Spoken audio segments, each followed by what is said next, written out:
Toto je moja definícia lásky. Láska je chémia s magnetickou príťažlivosťou, spojenie tela a duše. Čakry sa spoja epifýzou eufórie a silou ide pozitívne myslenie. Naprogramovaní sme na jeden na druhého, spojenie dvoch svetov, vnútorná aura silne naberá na sile a vzniká silové pole podvedomia, ktoré sa prepája s hviezdnou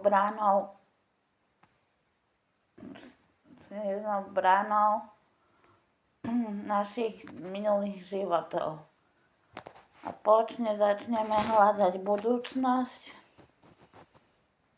a vytvoríme spoločnú budúcnosť. Sny sa prepájajú, v snoch sa prepojíme a sny sa prepájajú a tvoria jednu víziu do stroja času. Druhá dimenzia.